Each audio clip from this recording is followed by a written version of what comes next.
All right. Hello, nerds. We are. Uh-oh. Okay. For a second, I thought the music was not coming through. Hello, Christopher Ortiz. Thank you for joining, bud, even though this was kind of. I mean, I know I mentioned we might be doing this, but I was still uncertain up until about a half an hour ago. So thank you for joining at last moment. And everyone who is listening in post, thank you as well. I do actually have dates in front of me this time, so pardon me while I read, but next week there will not be... I need to actually pull up the other calendar as well. There we go. Okay, so next week there will not be a live show Friday night. And then we should be... Actually, no. Oh, you just got out of work. Nice. Good call. I am dealing with a new day job schedule, which is going to potentially put a damper on things for a couple of weeks for a live show. So we might have to find a new day for live shows in the meantime. But next week for sure, the week following for sure, there will not be a live show. So I do have a couple of things in the bag that will go live on the channel in the place of the live show. And then hopefully by then I will have the day job schedule sorted out and we will be able to deal with that. I think that is everything. Sorry, I'm distracted by my studio mode. Let's get into the news. We're going to try something new with the news for this show. This is also only going to be a news show. We're not going to be doing the normal second half. We're not going to be doing a gaming portion. We're just going to hit the news and call it a night. But everything's good to go. Okay, let's get it going. So we're going to try something new. Well, try something different, I guess. Not exactly new. I'm going to try something different for this live stream. We are going to watch the Penguin trailer and see how quickly it takes us to get some sort of warning from YouTube. But it's only a minute and a half long, so hopefully it won't happen too quickly. But I haven't watched the Penguin trailer yet, so we're going to live react. Have you yet watched it, Chris? Let me know. Or anybody else, because it looks like there's actually a couple people in chat. So yeah, if you've watched it, let me know what you think in chat. But let's take a look at this. Need to pause the tunes. Now in production. Oh, okay. What kind of life do I want? Max Original. Notice they've dropped the HBO.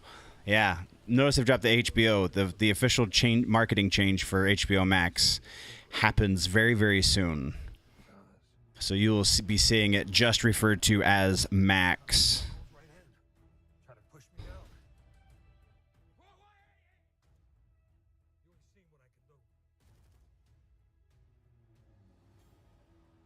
Interesting. Like, this looks like just an extension.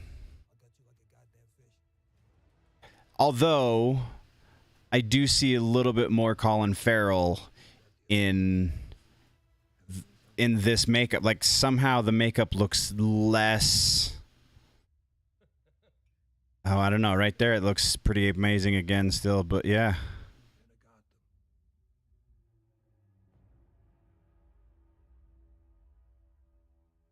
Gotta say, that looks pretty great. Not gonna lie, looks pretty great. Yeah, it really does. Like, looks legitimately good. I'm impressed.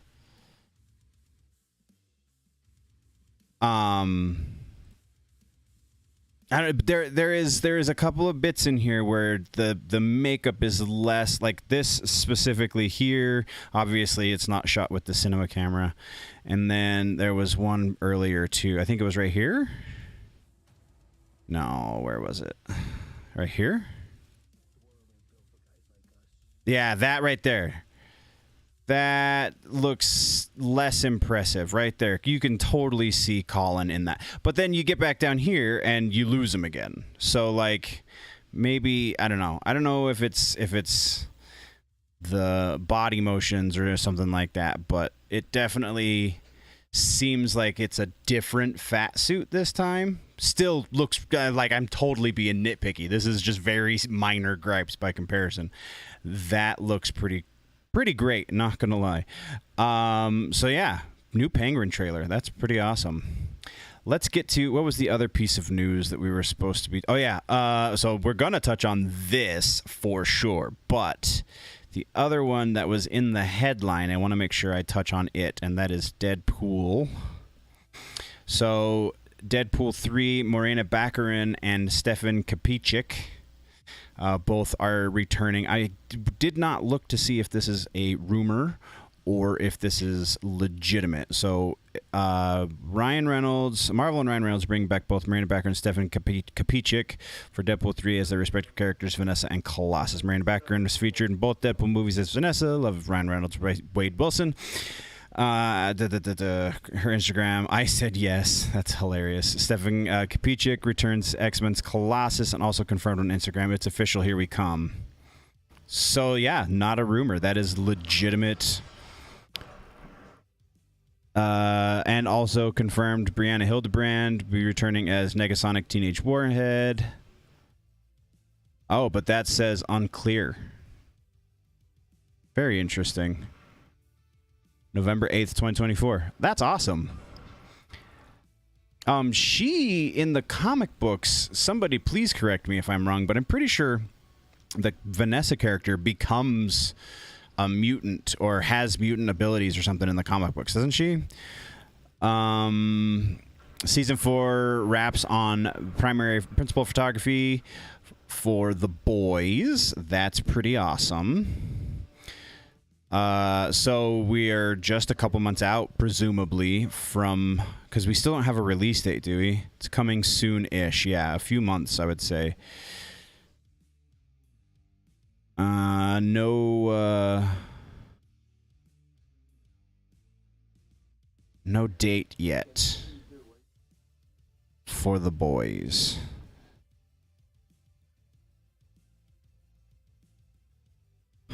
Yeah, still no date. But they have wrapped on principle, so we should probably get it by the end of the year. Season 2, House of the Dragon, now filming. I believe we mentioned... Oh, no, we didn't. We have official word now, though, that Season 2 of House of the Dragon is filming, so they have begun principal photography. And I don't believe there's a release date on this one just yet either, though we do know it's going to be sometime next year, especially if they're just now starting it. It could be very late into next year. Another Game of Thrones prequel in development with a Knight of Seven Kingdoms, The Hedge Knight. Huh, okay. Interesting. Other real quick, box office tracking for Guardians of the Galaxy 3 is going to be a massive flop. I don't care about that. Flash trailer zooms in April 25th. There we go. Now we're to the Mandalorian bit. So we've been keeping tabs on this because for some reason the ratings have been going down, though they did kind of plateau between episode 5 and episode 6. Episode 7 was this week, and I still haven't watched it, but I will watch it before we film next week. And we are at 1.15 billion minutes viewed. So we've crossed back over the billion. We're no longer in the hundreds of thousands. So that's good. We've tried to make these graphics bigger before, haven't we? It's second to Shadow and Bone and You. Really? You is number 1? Ooh. I guess I haven't watched it since season 1, and even then I only saw like 2 or 3 episodes. but was not a fan. So yeah, that's impressive. We dropped from, I think it was 800,000, 850,000, 860,000, somewhere in that neighborhood, minutes viewed to 115 billion minutes viewed. So that's pretty good. I hear good things about episode 7. Again, I have not yet watched it, but if you have, Chris, or anyone else in chat, again, blow up the chat, man. Super Mario box office passes 500 million, crushes DC and Marvel combined, actually. Fans are showing up for Super Mario as the flick is now past the $500 million mark at the box office. Super Mario Brothers movie only released last week and now has made $508.7 million worldwide, with its domestic gross $260.3 million, giving Mario, Luigi, Toad, and Princess the best movie of the year. Flick also scored the best opening ever for an animated movie and is now number 2 animated movie released since 2019. Super Mario beat out Demon Slayer, Mugen Train, and is currently trailing Minions Rise of Gru's 942. So if this passes $1 billion, it will be the highest grossing animated movie ever. So that's awesome. And also, the other one, the Minions Rise of Gru, was also the same production company, Illumination Studios. So that's pretty impressive. Superman and Lois Season 3 brings back... all right, so apparently I need to watch Superman and Lois because I still don't think I've heard anything necessarily that bad about it. Like, there's some minor, like, Gamergate type gripes about it, but nothing significant, like nothing that's going to be make or break, I think. And then Star Trek Picard Season 3. I've heard this. Actually, I've heard mixed things about Season 3. I am a season and a half behind now. You don't have to watch the first 2 seasons. If you haven't, don't bother, as you can jump right into Star Trek Picard Season 3 and not miss a beat. Ooh, that's really interesting. They're also supposedly going to be setting up a new series, potentially without Jean-Luc. So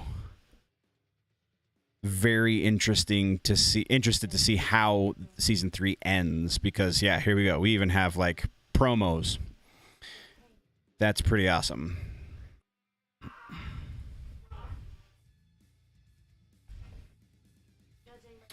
All right, switching gears to a different source. We're going over to Bounding.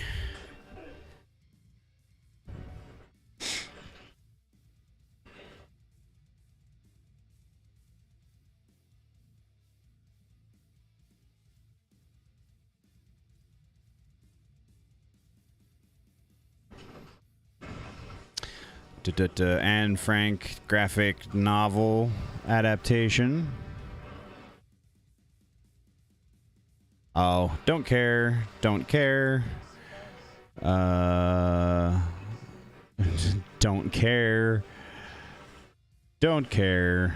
Oof, this is just not a whole lot of great headlines for the news, for the live show today, I guess. Rocksteady delays Suicide Squad. Yeah, we briefly touched on that from the other source.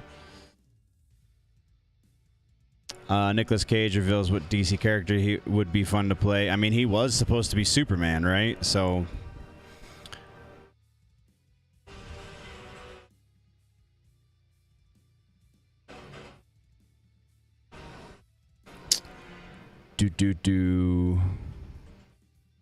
Queen Cleopatra docu-series. Wait. What? This might be an inaccurate Gamergate complaint. So no longer content with overwriting the source material of various comic book, video games, and novels, Netflix has now turned... Huh? Russo's pausing the movie. Netflix has now turned its identity politics attentions towards real-world history, as the streaming service has announced their upcoming docuseries Queen Cleopatra will not only race-swap the eponymous ruler, but also argue that her having black skin is historically accurate. Is it not? Starring Adele James as the Queen of the Nile herself, the 4-episode-long second entry in executive producer Jada Pinkett Smith's Netflix documentary series, African Queen, the first of which focused on Queen Zagina's reign over the area known as Angola, will focus on Queen Cleopatra, the world's most famous, powerful, and misunderstood woman, a daring queen whose beauty and romances came to overshadow her real asset, her intellect. Cleopatra's heritage has been the subject of much academic debate, which has often been ignored by Hollywood, continues the streamer's official synopsis. Now our series reassesses this fascinating part of her history. Where are we getting into how she wasn't black? I mean, Egypt is an African country, so she's got dark skin. I'm just saying. Blah, blah, blah, blah, blah. Don't care, don't care, don't care. It seems this reassessment, rewrite of history will be based less on objective, factual, historical records and more on the personal intuitions and feelings of its supposed subject matter experts. It's possible that she was an Egyptian. Oh, yeah, that's right, because she potentially wasn't Egyptian, even though she was the Queen of Egypt. Fair, that's right. I did forget that part of my history. One woman summarizing the crux of the documentary's argument. She is then followed by a man from the North African region. As his identity is not specified in the docuseries promotional material, it's currently unknown exactly which country he hails from, who professes to imagine her to have curly hair like me and similar skin color. Finally, the trailer rounds out its teasing of its guests and declaration from an older black woman that I remember my grandmother saying to me, "I don't care what they tell you in school, Cleopatra was black." Again, that's an opinion. Notably, all the quotes highlighted by Netflix in the service of prompting the idea Cleopatra was black do not point to any specific archaeological evidence, but are all rather based on appealing to the emotions of those obsessed with misguided concept of representation. Again, according to Bounding into Comics, there is no... Okay, here we go. Let's get into the history of it, shall we? I am always impressed that Bounding does the work. So this is likely because in reality all such evidence points to the ruler of the Ptolemaic kingdom of Egypt having been not Egyptian or even African, but rather Macedonian Greek. Further, not only does Cleopatra directly descend from the very founder of the Ptolemaic, I can say the word, dynasty, the Macedonian Greek Ptolemy first Soter, but she also spoke Koine Greek as her native language. Ow. I mean, like, I feel like I knew that at some point in my history, but that... Yeah, okay. And while very few accurate depictions of Cleopatra have survived the test of time, a posthumous portrait of the queen found in the ruins of the ancient Roman city Herculaneum, all of these words depict her with fair skin and red hair. Over the brow of a large tuft of hair is painted rather like the notice found on portraits of women in the later 1st century BC, and perhaps originally in the marble portraits of Cleopatra from Berlin and the Vatican. Susan Walker and Peter Higgs argued in favor of the portrait's accuracy in their book Cleopatra of Egypt, From History to Myth. The large eye, a late Ptolemaic feature, long nose, and full lips are also comparable to the features of Cleopatra as seen on her marble portraits and some of her coins. They asserted the effect is somewhat more idealized than, for instance, the Antioch coin portraits, but there are similarities. Interesting. Okay. And then that's... So they have one expert, and I mean, this isn't definitive. I feel like that is a proper thing to point out. This is not the definitive, yes, she was descended from the Ptolemaic dynasty, she was Macedonian Greek, blah, blah, blah, blah, blah, blah. It seems to have a little bit more factual basis, but again, is not 100% accurate. Because I have definitely, and I'm just shooting from the hip here because I don't have the documentation to back it up, but I definitely remember anyway reading different accounts of that. So do your homework, children. Figure it out for yourself. Come to your own conclusions. Don't just listen to the media, not even me. Lord of the Rings, Return of the King returns to theaters to celebrate the 20th anniversary. Of course it does. Emily Swallow appears to explain why The Mandalorian constantly contradicts itself and why certain scenes feel completely out of place. How does it constantly contradict itself? I don't think that's accurate. So in a new interview discussing film, Swallow detailed that the show shoots many of its episodes at the same time and even have two crews going at the same time shooting different scenes. She explained, we're usually shooting more than one episode at a time because we have two crews going at the same time. So let's just reiterate what we said in the previous paragraph, shall we? So we'll jump back and forth between episodes while filming in the whole season in between different directors. Everyone has to keep track of where they are with their character and where they are in the story, Swallow elaborated. The directors have to also keep track of where they're fitting into the overall arc of the season. She concluded, I feel like all of the directors are very generous in terms of wanting to serve the overall story. No one is trying to commandeer their particular episode or put a stamp on it in any way that takes away from the rest of the show. So I'll also discuss Jon Favreau's role in the day-to-day as well as how he manages the various directors. She detailed, I think Jon doesn't shy away from choosing directors who have unique styles, but there is so much concerted effort to make sure that everyone is on the same page in terms of the story that we're telling, the creative tone of the show. Story that we're telling and the creative tone of the show. Makes himself so available just to make sure the heart of the story is consistent and it doesn't get too crazy because we don't shoot episodes one at a time. A lot of it depends on what what set we have up and when, because what is up and when, because the sets are so expensive. So we'll shoot a few days of episode 3, then a few days of episode 6, then a few days of episode 2. This appears to explain why Bo-Katan Kryze appears to have just arrived on Mandalore for the first time, the most recent episode, and seems to be unaware of the location of major landmarks such as so I haven't watched the most recent episode, so that would make sense why there's no contradictions immediately jumping out at me. Landmarks such as the Great Forge, despite previously arriving on Mandalore in the show's second episode, knowing exactly where other landmarks such as Capital City and the Living Waters are located.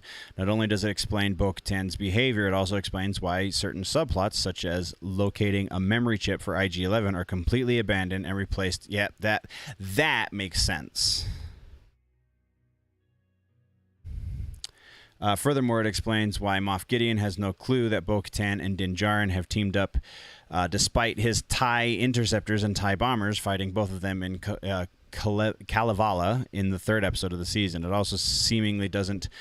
He also seemingly doesn't know they've landed on Mandalore and have previously explored parts of the planet, despite having an Imperial base on the planet that would most likely have some way of tracking ships entering the planet's atmosphere. That also makes sense, but that's from the most recent episode, which I still haven't seen. So, yeah, sure. I feel like it's still a little sloppy. Like, this is kind of making excuses for them, but it is what it is. Because, I mean, all of your scripts should be done ahead of time. So all of that information should be taken care of in the script. So any of those inconsistencies should be worked out in the scripting phase, not in the editing phase or the shooting phase even.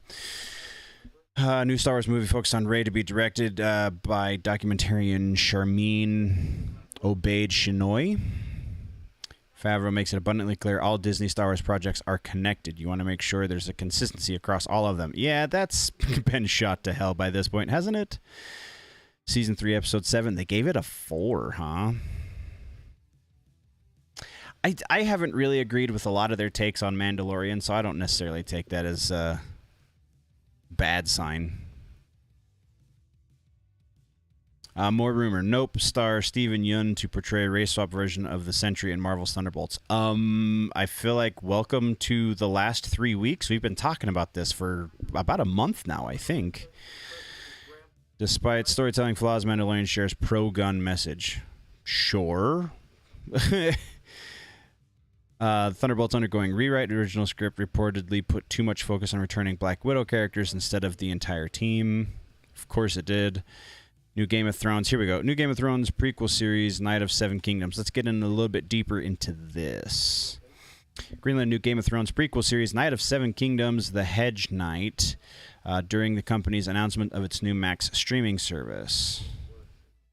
Where does it come from? In a press release, Warner Bros. Discovery revealed the show's logline reads, a century before the events of Game of Thrones, two unlikely heroes wandered Westeros. A young, naive, but courageous knight, Sir Duncan the Tall, and a diminutive squire, Egg. And his diminutive squire. It continues, set in an age when Targaryen line still holds the Iron Throne, the memory of the last dragon has not yet passed from living memory. Great destinies, powerful foes, and dangerous exploits all await these improbable and incomparable friends. That sounds actually pretty cool, not gonna lie. Series will be written and executive produced by George R. R. Martin. He is a busy, busy man. And Ira Parker, Ryan Condal, and Vince Gerardis are the EPs.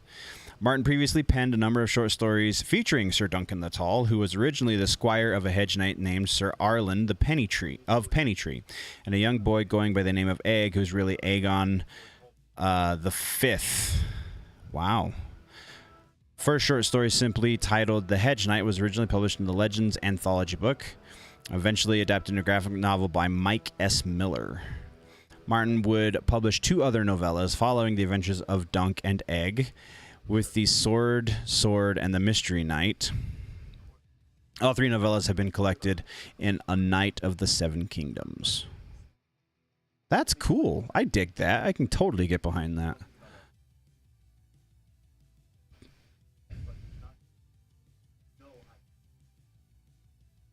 I hate that you have to reload. All right, there we go. Hides poor storytelling with bombastic action sequence and cheesy Grogu scenes. Oh, come on. New rumor claims to reveal the ending of upcoming Ahsoka series. Yeah, let's see where the rumor comes from at least, and then we'll... Uh-oh. There's a rat in your wall. That's no good. Or it's your hamster from 5 years ago. I mean, theoretically, either are possible. I don't know how long a hamster's lifespan is, but... Alright, so... potential spoilers for the Ahsoka series, but a new rumor claims to reveal the upcoming Ahsoka series starring Rosario Dawson, how it will conclude. The new rumor comes from Making Star Wars. So this is right from Jump Street, about a 50-50 chance to be true, because these guys have definitely broken some legit scoops and have definitely had very bad leads. We'll be generous. It was a track record of successful Star Wars scoops, including a previous scoop that claimed Grogu would ride around in IG-11 in Season 3 of The Mandalorian scoop. That was most recently confirmed in Episode 7 of The Mandalorian Season 3. According to Making Star Wars, the season is split in half, with the first 4 episodes focused on the New Republic, while the final 4 episodes are focused on Ahsoka and Sabine trying to locate Grand Admiral Thrawn and Ezra Bridger, which I'm pretty sure they showed us Ezra in the trailer. So that there's a little bit to that, I think. And obviously we're getting Grand Admiral Thrawn. He's also in the trailer, but that's not I think that's a legit I know, because who else is blue and looks like that? From there, the outlet claims Ahsoka and Sabine are not only trying to locate Grand Admiral Thrawn and Ezra Bridger, but they also attempt to prevent Thrawn from returning to the main Star Wars galaxy. To this end, Ahsoka and Sabine fail. Making Star Wars asserts Thrawn does return at what I believe is the climax of the 8th and final episode of the season. Not only does Thrawn return, but he comes with a host of allies ready to do battle against the New Republic. Thrawn exits his ship Gantry back from the unknown region with his forces all laid out before him like a badass. Thrawn takes in the moment, looks at his allies, including the powerful Night Sisters, fallen Jedi, stormtroopers, held together by magic, and his gold-faced bodyguard named Enoch. Then apparently reveals in the moment and promises a reckoning is coming, which would set up a second season. So again, there might be something there, but I still wouldn't give this a whole heck of a lot of salt. Grand Admiral Thrawn was previously hinted at Mandalorian Season 2 when Ahsoka confronts... I mean, he's not hinted. He's in the trailer. We know he's going to be the big bad. Yeah, right there. That's him. To be played by Mads Mikkelsen's brother, Lars Mikkelsen, previously voiced the character in Star Wars Rebels. Oh, I didn't realize that. I hadn't read deeply into that at this point. Not only is Thrawn confirmed to be part of the Ahsoka series, but his presence was also referenced in the most recent episode of The Mandalorian, which, again, we have not watched, so I don't know how they do that. During one of the opening scenes, Moff Gideon takes part in a shadow council composed of a number of Imperial warlords, including Galad Palayan, who in the expanded universe became Grand Admiral Thrawn's right-hand man when he chose the Chimera as his flagship, the Star Destroyer that Palayan previously commanded. In The Mandalorian, Palayan informs the Shadow Council that they should delay confronting the New Republic until Thrawn returns. He says, "But that strength must not be wasted. Grand Admiral Thrawn's return will herald the reemergence of our military and provide Commandant Hux enough time to deliver Project Necromancer."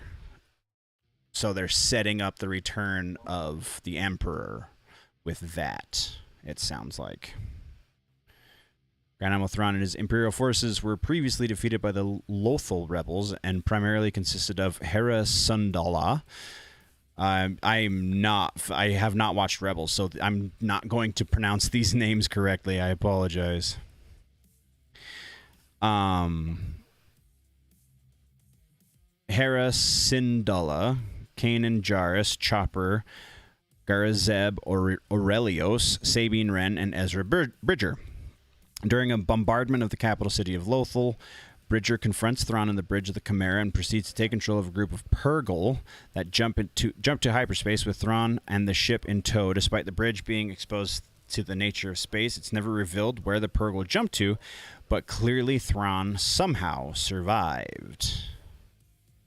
And then the official, which we've kind of covered. So that's pretty cool.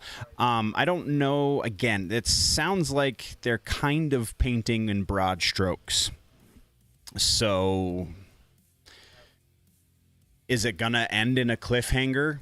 Probably. Is it going to be that cliffhanger? Maybe. Whatever. Seth Rogen says, TMNT Mutant Mayhem attempts to honor everything about the franchise while also trying to infuse something new and exciting into it.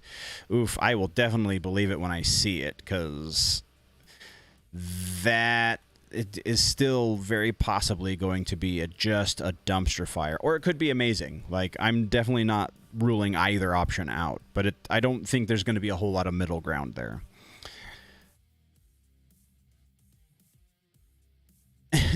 Polygon pushes narrative that the Legend of Zelda series explores queer themes, claims Link is a gay icon. Oh, good lord.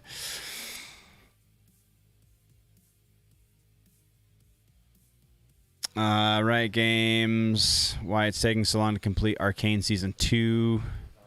Bo-Katan claiming the Darksaber. Mandalorian EP Rick Fumuyawa questions who is the Mandalorian at this point. See, this is kind of leading into the rumor that we talked about in the main episode last week, where very possibly we are going to see the end of Din Djarin in the Mandalorian series, because we have plenty of other Mandalorians here. That's why they didn't name the show after Din. They just named it after the race of people. So you could change focus to somebody else down the road. And it seems they are setting up Bo-Katan as the new Mandalorian that's going to take over. Obi-Wan Kenobi actress questions how anyone can believe escape scene from Fortress Inquisitors. Yeah. Doubles down on quirky MCU humor, reveals another blah. Mandalorian movie, maybe Disney's worst Star Wars mistake yet. That's debatable. That's clickbaity. I'm not going to buy into it. Lady Gaga wearing modified Harley Quinn. We've already... I showed that, I think, was the image that we used for the announcement that they have finished their principal photography.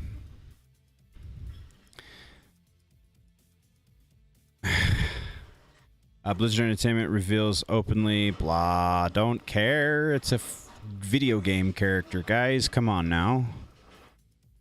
And then we are into ground we've already covered. So...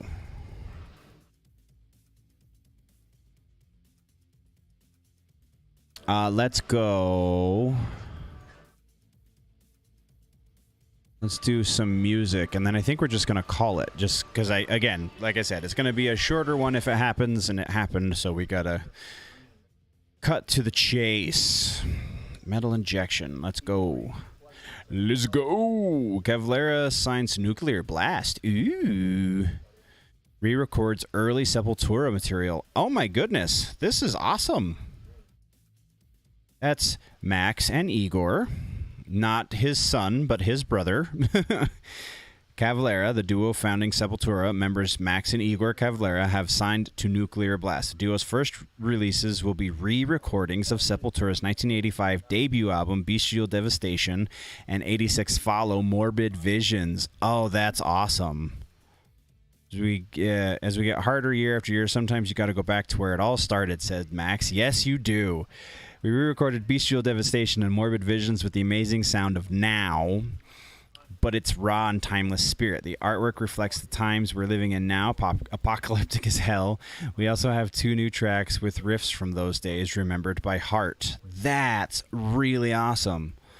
I always felt like recordings of early work didn't do justice to the way we perform songs. Not at all. Not even a little bit. If you go back and listen to early Sepultura, you can hear what they wanted it to be, but it definitely does not actually sound like that. So this is a very special moment in our lives. We're very proud to show you real fans our true representation of the amazing records Bestial Devastation and Morbid Visions with an insane visual identity. Enjoy and see you all in the pit. So tour dates starting August 29th in Albuquerque, New Mexico, and then they go everywhere. Ends in October in LA. No kidding. Oh, that looks great. That looks great. I can totally get behind that. Volbeat and Hellstorm go on tour together. Makes sense. Metallica. Oh, yeah. The new Metallica record came out today, so happy Metallica Day, everybody. Sabaton. Album review, Overkill. Blah. Not a big Overkill fan. Lars Ulrich names his favorite Metallica songs to play live. Sabbath streams remastered Mob Rules. Ooh. From Live Evil Deluxe Reissue. That's pretty awesome. Geddy Lee unveils title and release date of new autobiography.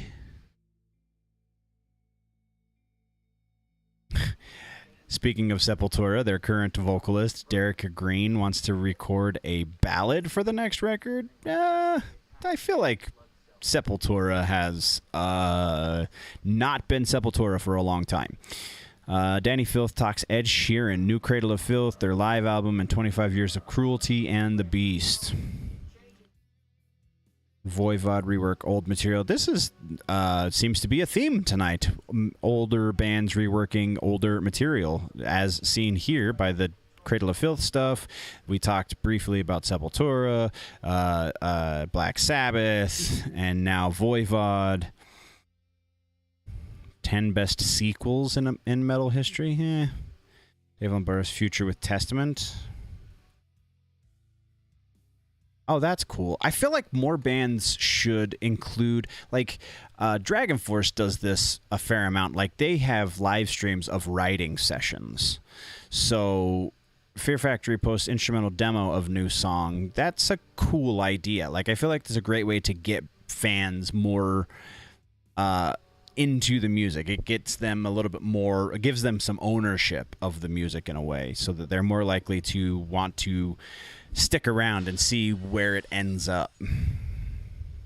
Spirit Box announces new bassist. I feel like this has been a minute. Josh Gilbert from As I Lay Dying. Oh yeah. He was touring. That's what it was. Confirmed Gilbert is the permanent member of the band. Cool. That wasn't enough. Spirit Box also debuted a new song called The Void. Ooh, so maybe we're going to have to try and find that for the next regular episode. Yeah, The Void right there. And then hella good cover. That's a hell of a no doubt song to cover. That's dumb. I don't like that at all. Vomitory announces first album in 12 years. Veil of Maya. We've talked about Veil of Maya. I'm okay. I don't need to do that again. Thra, new single Drag Will Destroy You. Sleep Token announces U.S. tour. These dudes are huge right now, which I kind of understand. And I kind of can get behind, even though I'm not the biggest Sleep Token fan. Like, they definitely have some legitimate heavy bits. So, like, anything that gets people into heavier music, I'm all about. So, September 8th in Alton, Virginia at the Blue Ridge Rock Festival, and then running through October 7th in Sacramento, California.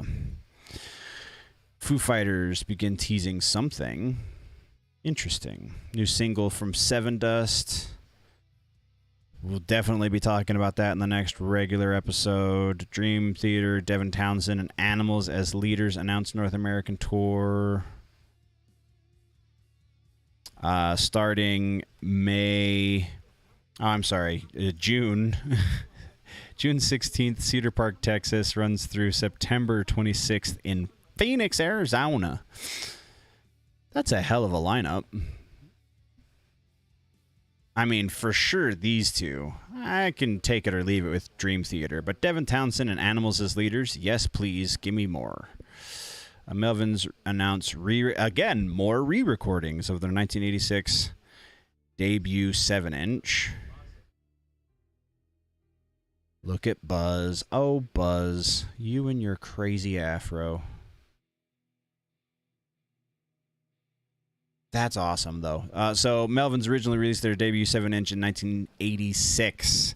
Now, nearly 40 years later, Melvins have re-recorded all 6 songs from the 7-inch for a brand new EP called The Devil You Knew, The Devil You Know. Check out the modern version of the grinding process below. Nice. Which sounds chunky as ever. Of course, because it's the Melvins, and it's amazing. We're not going to do that. We're not going to listen to that in stream. We already kind of tempted fate enough. New Metalocalypse movie. Oh, here we go. This is definitely something we've been keeping tabs on. It's been a decade since Doomstar Requiem. Oh, wow. Really? A decade since Doomstar Requiem came out? That's a little nuts. Metalocalypse and Deathclock are finally back in a huge way. New Metalocalypse movie named Metalocalypse Army of the Doomstar will arrive later this year, so we still don't have a release date for it. But a new full-length soundtrack and brand new Deathclock album. Oh, yes. Death Album 4. Tommy Blocka, Victor Brandt, Stephen Brunner, King Diamond, of course, Mark Hamill, Kirk Hammett, John Hamm, Scott Ian, Amy Lee, Malcolm McDowell, Juliet Mills, Lorraine Newman, I don't know who that is, Rhea Yarborough, don't know who that is either, Livia Zeta, nope, Synopsis of Army of the Doomstar is the all-new animated movie begins after the heroic rescue of Toki Wartooth. Deathclock frontman Nathan Explosion finds himself traumatized in a brutal, professional, and romantic flat spin, all while he is tasked with fulfilling the prophecy and confronting the ultimate songwriting challenge to save the planet. Can Nathan Explosion look beyond his brutally damaged ego to save his band, stop the metalocalypse, and finally face the ultimate evil, Salacia? So movie, a boatload of new Deathclock music, and on top of that, North American tour with Baby Metal. Meh. I'm sorry. I can't dig the Baby Metal. It's just not a thing. Tour is as follows. Beginning, August 30th in Houston, Texas. They have a crap ton of dates all the way through October 11th in Los Angeles. So, where are they going? New York, Hammerstein Ballroom, Mr. Christopher Ortiz. That's the one near you, sir. I can totally get behind 2 new records of Deathclock music. Absolutely. That's going to be amazing. And finally, we have some idea of when the movie's going to come out. So, also pretty awesome. Oh, Kveller Talk. I totally skipped past this. Oh, no, I didn't, because we're... There we go.